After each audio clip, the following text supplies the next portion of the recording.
This past week in college football, it was nuts. It was crazy, and certainly you had some prospects that helped their stock and some that hurt their stock. Welcome to the Stock Report, and what's crack-a-lackin'? It's your boy Broshmo, just in case you did not know. So let's go ahead, get into this sucker with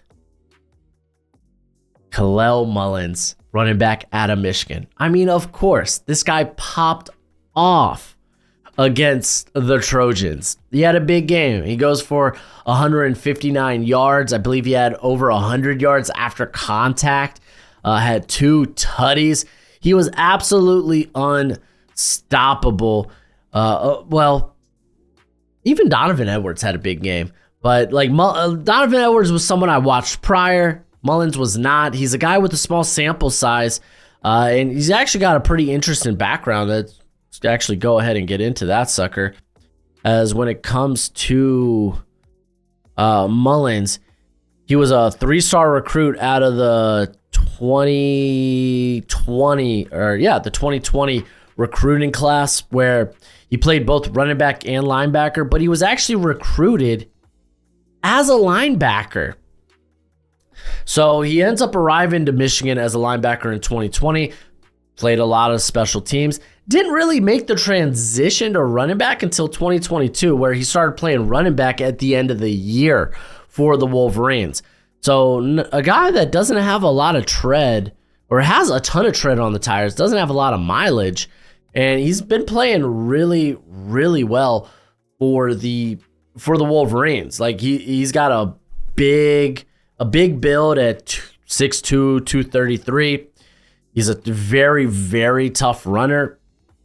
He plays strong, plays hard through contact. He's got a little bit of burst to him. He's a little shiftier behind the line of scrimmage than you'd expect for someone at 233. Just honestly, kind of the biggest knocks on him is like, okay, not really a high-end athlete laterally, not going to have like crazy change of direction or crazy stop-start ability. That's just not his game. But honestly, he does a relatively good job of giving defenders not the best angles to take on him, like not the best tackling angles. So like he doesn't really get hit like cleanly a lot.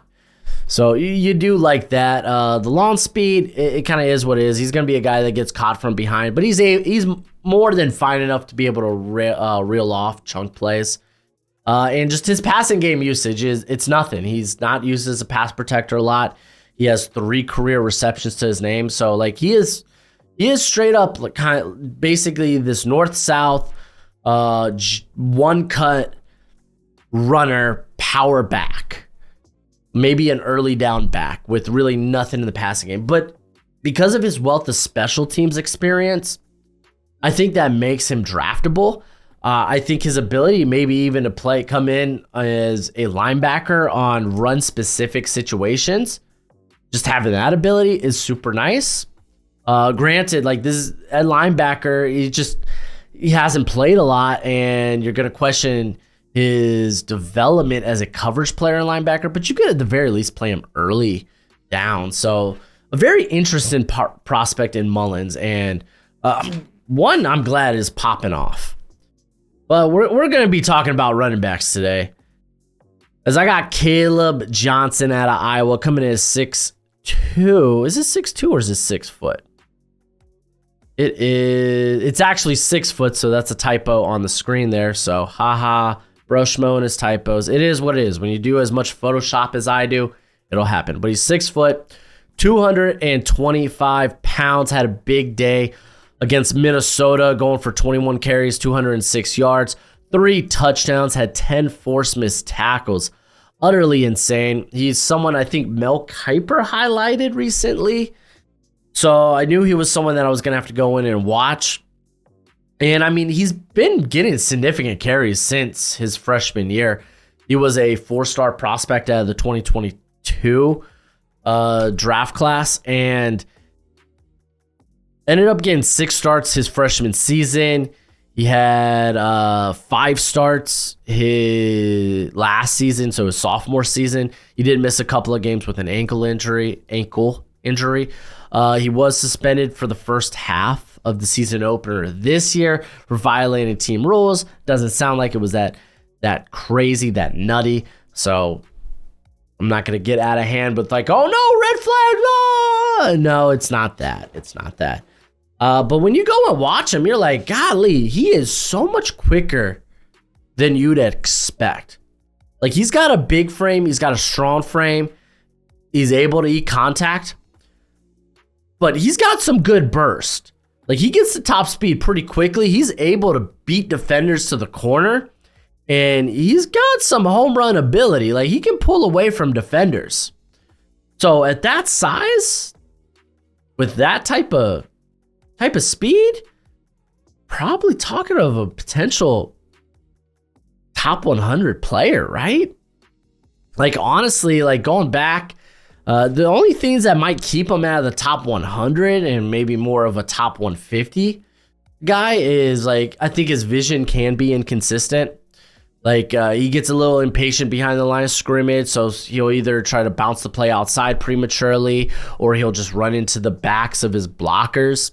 So that area does need to get better in his game. On top of that, he being a taller back at 6 foot, not 6'2", but 6 foot, he does run with high pads, gets a little too upright, which kind of opens himself just for defenders to be able to get under his pads, get clean wrap ups, and really just minimize his ability to create after contact.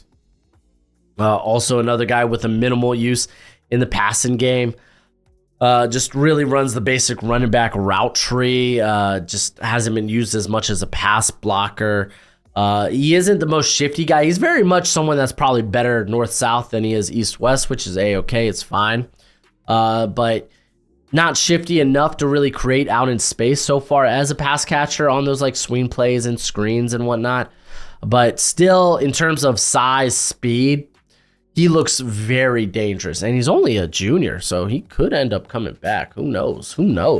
But I mean, I feel like at this juncture, just go ahead, kick off your NFL career, dude. We already know you're a weapon. I really do wonder how the NFL is going to project him.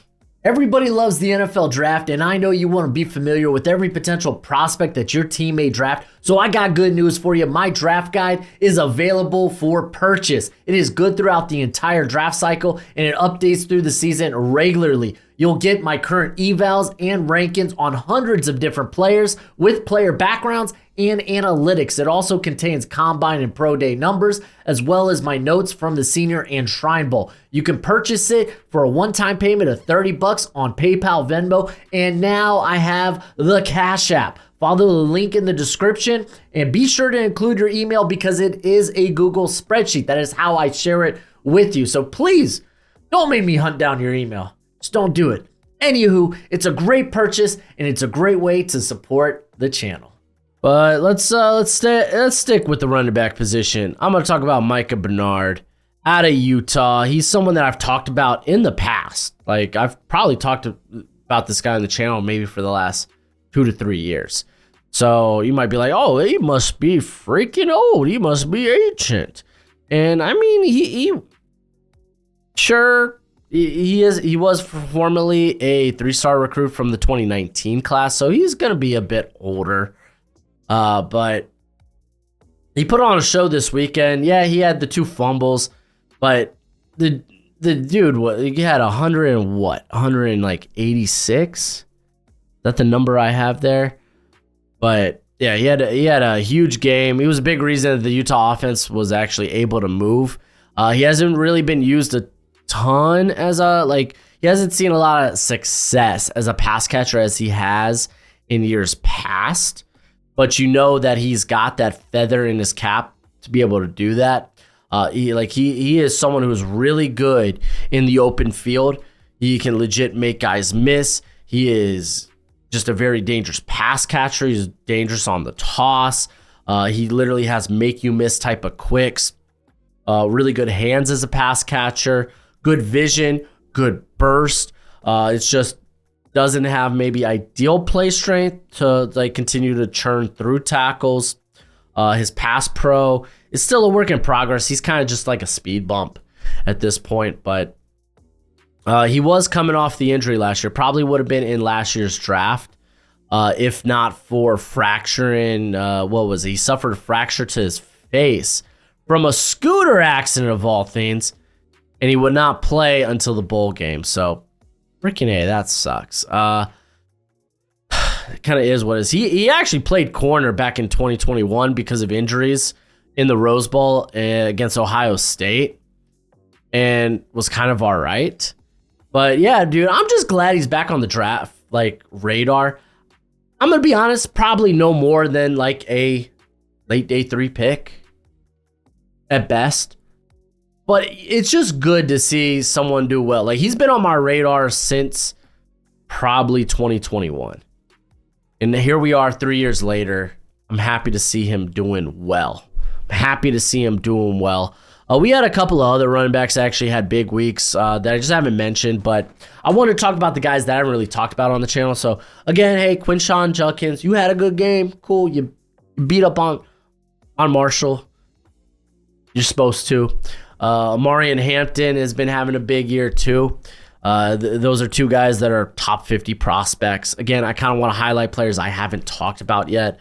Especially, again, here at Broshmo, when we talk about the draft, we talk deep into the draft. I want to give you as many names as I can. I do. I truly, truly do. But I think I'm going to jump to the defensive side of the football here with Trey Rucker. So we're going to stick with that Utah-Oklahoma State game. But Trey Rucker had himself a day. I remember we were doing the watch-along for that game before we turned on Michigan USC. But I was like, dude, is this guy a linebacker? Man, the way he's running around the field, but no, ends up being a safety. Granted, he's a box safety. He's a guy that he flourishes in the box. He's 6 foot, 210. Ended up having 16 tackles. Legitimately, guys, he was everywhere on the field. 6 defensive stops, 2 interceptions. So he kind of just feels like an undersized linebacker, but though you can't really he feels like he plays with that girth. It might just be the physicality that he plays with. But yeah, he plays a physical brand of football. Legitimately, he comes downhill with a head full of steam. He really trusts his eyes underneath, and he is quick to trigger downfield and trigger on ball carriers, and he actually lays some jarring hits too. He's a mean hitter, and if you look at it, I was looking at some of his stuff last year, and he's an aggressive style of hitter that typically lends itself to a higher missed tackle rate, which it did last year. He had a 14.9% missed tackle rate, a little higher than you would want, but for his style of play, it's not surprising. And it actually it feels a lot better than that just because of the sheer volume. He had 103 tackles last year. And hey, straight up, the missed tackles aren't as abundant as they were last season. So yeah, I think he's currently under 10%, might be under 8% in terms of his missed tackle rate. So that's great. That's great. But he is a limited athlete in coverage. He does a good job of covering tight ends. We saw that with Brant Kuthi. He ended up getting the pick, to be fair. Isaac Wilson kind of threw the ball behind him. I don't know if he was expecting something different from Kuthi, but I guess they weren't on the same page, or it was just a poorly thrown ball. Rucker, he's able to stick downfield with tight ends. He's able to stick downfield with bigger, more physical options as pass catchers. But when it comes to the athleticism, I'm not going to trust him one-on-one with faster, shiftier wide receivers. I'm not going to trust him one-on-one. Even with some running backs out of the backfield, kind of depends on the running back, but he just doesn't have that speed moving back like he does coming downhill. So he's very much kind of a box safety / dime linebacker. And I would probably say this guy's like a late day 3 type of prospect just because of that role he's going to play. Maybe that could sneak him into the 5th round. But I do think he's undraftable simply because, again, I do the backgrounds for these guys as well. And I get it. He's a team captain, but he does have a DUI type of background. So let's just kind of run through it real quick with him. In 2019, he was a 3-star recruit, went to Wake Forest, transferred after 2 years, went to Oklahoma State in 2021. Prior to the season, he was arrested for assaulting an officer, being in control of a vehicle while under the influence. Basically, he was either driving or he went to his car while drunk and fell asleep in it. Don't know if he drove anywhere prior to that. Again, it's not what I didn't find any of that. But he had other offenses because he plays for Mike Gundy. Didn't get him suspended. He ended up playing in all 14 games, primarily as a special teamer though. In 2022, he did redshirt because he was ineligible for unknown reasons. Ended up being eligible to play in the Guaranteed Rate Bowl against Wisconsin. And then in 2023, he started all 14 games, but he was arrested after the team's 4th game for operating a motor vehicle while under the influence. Again, found asleep in the vehicle.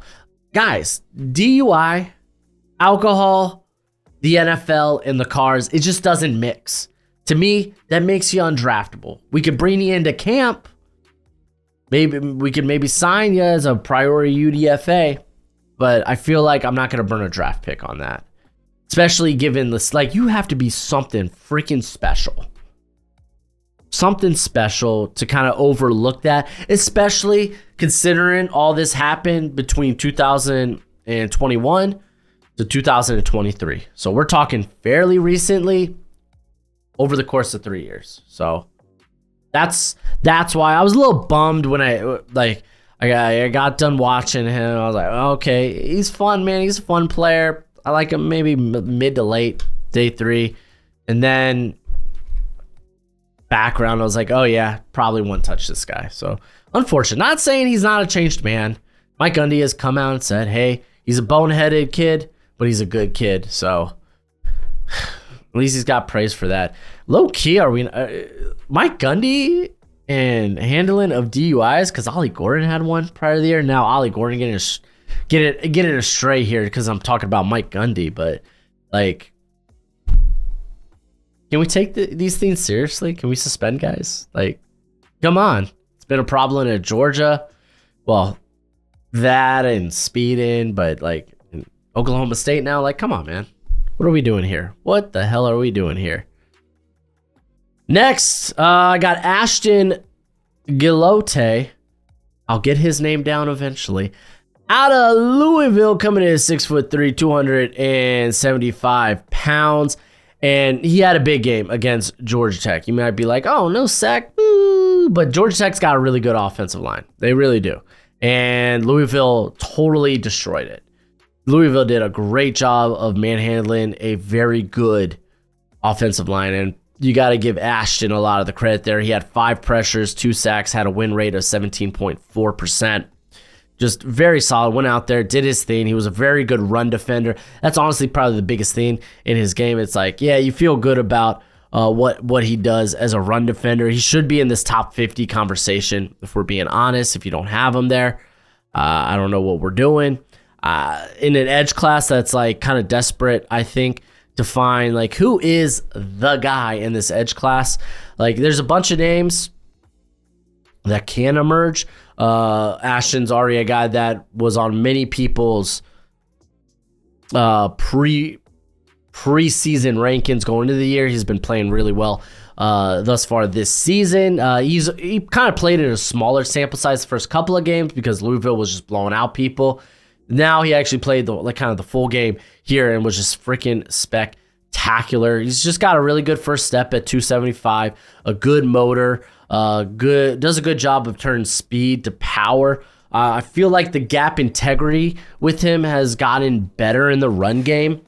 As to be fair, like Louisville, like they'll be kind of wonky with him where it's like, hey, you're playing outside of the tackle, you're playing wide, hey, you're playing 4 inside tech. Oh, now you're real close to the 3 tech. So it's like, okay, he's playing a variety of different spots, and how to play the run's going to be different at all of those spots. So I could get it last year why maybe it didn't look clean. Looked really clean this game. But definitely someone that should be on your radar if he hasn't already. I'd be shocked. But had a very solid week. We're going to stick with edge rushers. And I'm going to talk about Josaiah freaking Stewart. Again, I wish I got to give a shout out to Derek Moore, excuse me, his teammate. I wanted to talk about him. I wasn't able to kind of get an eval done. Didn't have time to go back and go through some of his other games this year. But him and Josaiah Stewart have been tearing up. But let's talk about Josaiah Stewart because 6'1", 245. I get scared maybe he gets looked or viewed as maybe like Muhammad Kamara last year, caused him to fall to like the 5th round, even though he was uber productive. Like Stewart's built different. He's doing this at the power 4 level. Can we maybe talk about him in the first round? I don't think that's out of the question.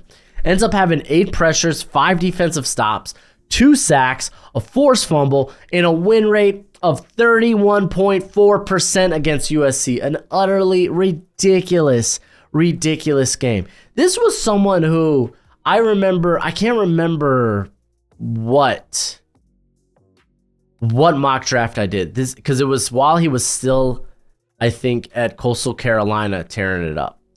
But I was like, hey, I want to give a shout out to this guy. And it may have been my too early 2022 or 2023 mock draft. I was like, I want to give a shout out to this guy. I think he's transferring to Michigan. Has been uber productive for Coastal Carolina. Little not ideal size, but holy moly, man, the dude gets after it. The dude's hella good. And I mean, dude, he just plays with that dog in him, man. Now, I am going to be a little concerned with like the play strength, but it really hasn't been a problem thus far this season. It really hasn't. He's been really solid in that regard. Again, just has that dog in him, plays physical, plays with the big motor. He's got really good burst and flexibility, and it's showing up in the analytics. It's showing up. So watch out. Joshua Stewart might be a man in this class. Again, I do want to give a shout out to Miller Moss. Like, dude, honestly, I think did a solid job despite the ineffectiveness of the offensive line. So I do want to give a shout out to poor Miller Moss, who's in that picture taking that sack right now. But let's keep rolling, and I'm going to talk about Steve Linton, edge out of Baylor. I couldn't find a good picture of him in a Baylor uni. I couldn't find a picture of him in the game that was really solid. So here he is playing for his first team, Syracuse. Did transfer to Texas Tech after that. And then now here at Baylor. Like, if you're unfamiliar with Steve Linton, he was someone a lot of people thought was going to have a breakout year for Texas Tech last season, and didn't really come to fruition. He's initially was a 3-star recruit from the 2019 recruiting class. Went to Syracuse, and it was someone that was used kind of in the rotation, but he was used like all over the defensive line. He ends up transferring last year to Texas Tech, where a lot of people was like, oh man, they're just going to let him go off the edge. But unfortunately, injury kind of screwed him as he was limited by an ankle sprain, then a back injury, ended up just playing in 8 games with 4 starts. So he transfers. Now he's at Baylor and wreaked utter havoc. So Baylor's got him listed as 6'5", 239. I mean, he's got a long frame, so that could be true, but I think he's got a little bit more weight than that on him. But he had a great game against, I get it, Colorado, not the best offensive line, but the dude went off. I'm just happy to see him doing well after having to come back from the injuries last year. Had 9 pressures, 4 defensive stops, 2 sacks, a forced fumble. The win rate, it was only 13%, but still, I mean, I'll take it. To be fair, freaking Shedeur was getting the ball out incredibly quickly. He's really acclimated himself to not having the best offensive line. Good on you, Shedeur. But Linton is a very twitched up athlete, plays with really good burst. On top of that, just again has that dog in him, as he was someone that was actually used along the interior at Syracuse. But you are going to wonder about the down-to-down play strength, the functional play strength. Isn't, like, despite the length, isn't the most solid tackler. Has a career missed tackle rate of 23%. Just kind of, and this is kind of the biggest kicker with him. He's just got an incredibly small sample size for a guy his age. He will be 25 going into his rookie season. So he's got some things working against him, but I think there's a more than enough there in terms of athletic and physical tools to take a flyer on him late day 3. So I wanted to give him his love. Now let's stick with this game and talk about Shedeur Sanders, who played phenomenal. 6'2", 215, went 25 of 41 for 341 yards, 2 tutties through the air. Also had a touchdown on the ground. Had 77 rushing yards. Actually picked up yards with his feet because, like, we know he's got good mobility, but he's someone who's more so, if he's going to extend the play with his feet, it's to do so for the passing game and not to be a runner. So I like that. I actually really like that about him. But he played a really good game against Baylor. Really did. He was able to process. Listen, when it comes to Shedeur, there's no doubts about his processor. There's no doubts about his anticipation, ability, his ball placement, his touch passes.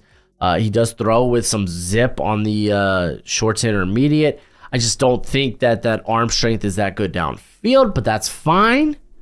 And I say not that good. I still think it's a quality arm. I think his arm is probably on par, or if not, maybe a little bit better in terms of the strength than maybe like a Joe Burrow. And Joe Burrow, what's his game? Oh, it's precision passing. It's getting the ball out quickly and efficiently. And it's, hey, I can throw with hella good touch. That's kind of Shedeur's game. That's kind of his game. Listen, I get it. You may not like the personality, and a lot of that has to do with the atmosphere there at Colorado. But to be fair, at least it's better. At least his personality is better than Shiloh's. Shiloh catching strays out here. And Shedeur has I think the immense talent to back that up. If we're talking about quarterback 1 and you're like, oh, I have Shedeur, I'm okay with that. You could look at Cam Ward, who I think has better physical tools, just a bigger arm, but isn't as put together as a passer as Shedeur is. And you could be like, oh, Ward's 1, quarterback 1. I think that's fine. But I think we should all agree that there's not a top 10 quarterback right now. I don't think anyone's really stood out like that. Shedeur's play, if it keeps up like this, you can make a case. I still don't think I'm taking quarterback first overall. It's just, it doesn't feel like it. This is the class for that. But it was a really good game for Shedeur. The Hail Mary was freaking nuts. But a man that's constantly composed while on the field, even when things aren't going ideal, aren't going well. I think he's been a little bit better about vacating clean pockets. To be fair, doesn't always majority of the time the pockets aren't always clean, but that was something last year you kind of saw with him, was he would vacate sometimes clean pockets and kind of create pressure on himself by himself. And a lot of that probably had to do with just his trust and faith in the offensive line. But I think he's done a really good job of that this year. But yeah, Shedeur, he should be in the quarterback 1 conversation. I'm going to go back and I'm going to shuffle up my rankings in the next couple of weeks. and it's literally anyone's game for quarterback one, man. It's kind of nuts. All right. I got Tre Harris, wide receiver out of Ole Miss. Going to talk about him there. Also want to give a little love to Juice Wells in this game, as he has popped off after coming off of the injury last year. It's so nice to see him doing extremely well as someone that I was high on, not just last year, but the year prior. And it's just good to see him be healthy and just blow up.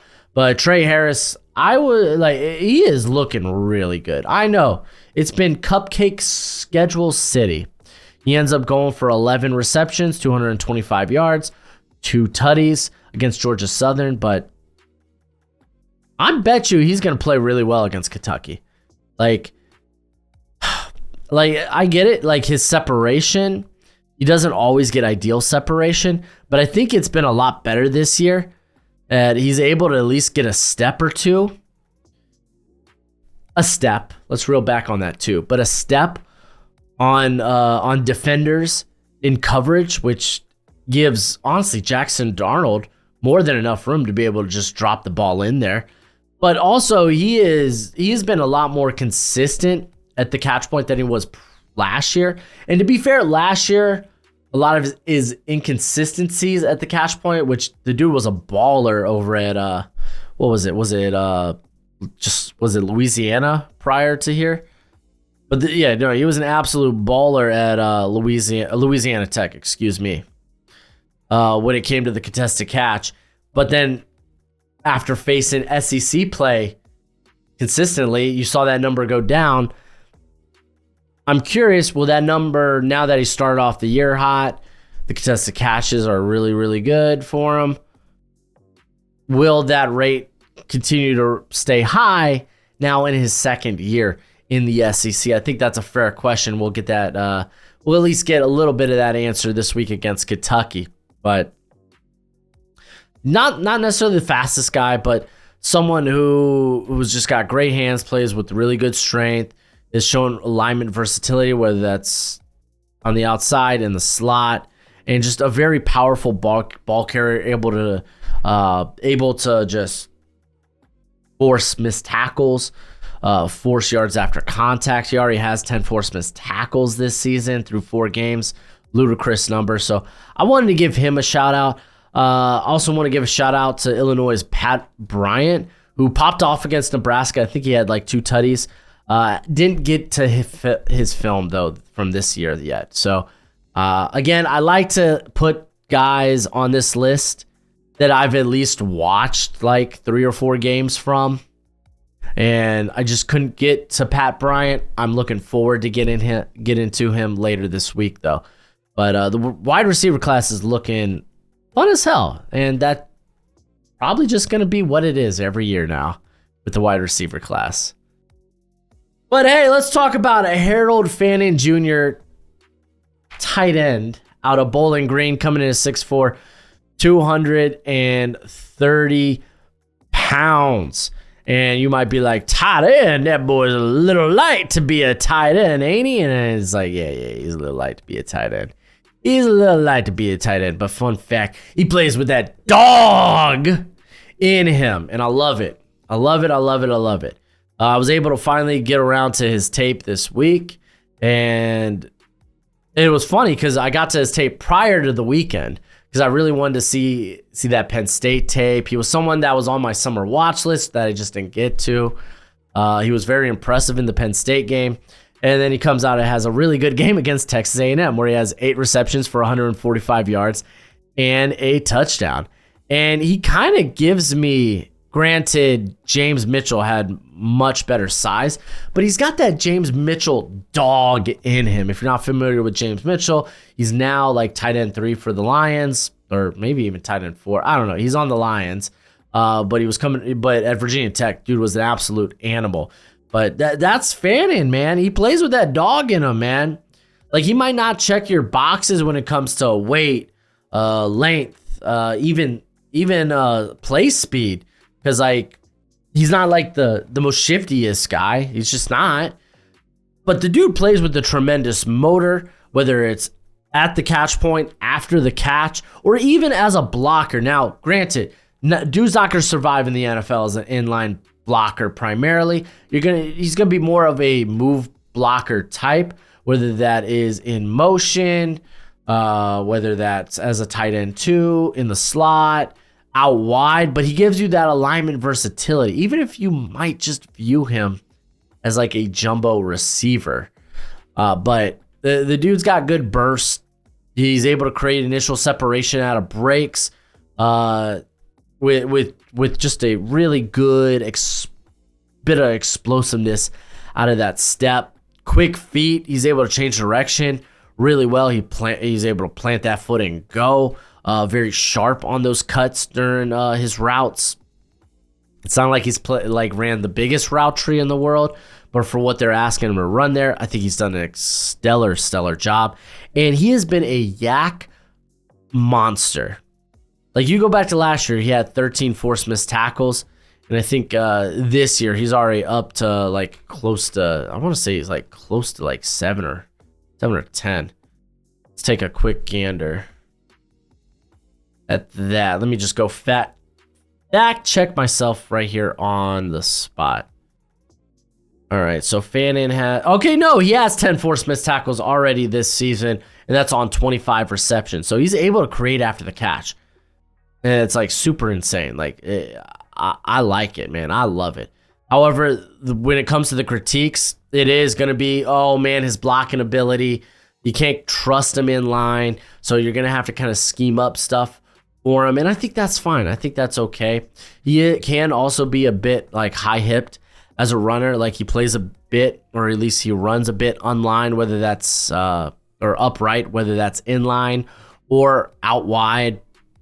And for one, that causes him as a route runner not to necessarily be able to gear down. I think that's the most apparent on like comeback routes, as he's not able to create a good bit of separation when trying to come back to the football, just because he's a little bit too high-hipped, and you want to see him just be able to get those hips down a little bit better. Also, it shows up as a blocker, as you kind of want to dig down and get under the defender's pads. I mean, you never want the defender to get lower than you, because then you're just going to get blown up. So that's something he needs to work on. But right now, again, giving me that James Mitchell vibe, which probably puts him in like the 5th round area. But I'm so happy I was able to get to him. And I was even more happy when I feasted my eyes on his tape. But let me know, who are some of your favorite prospects this past weekend? Maybe some guys who helped their stock. Who are some guys that you were like, didn't look all that great? Who are some of the guys that broke your heart this weekend? Let me know in the comment section below. And of course, I always got draft content on the channel. I'm going to be having a mock draft come out a little bit later, so be on the look for that sucker. But thank you for hanging out with me. And as always, till next time, you be easy, my friends. Later.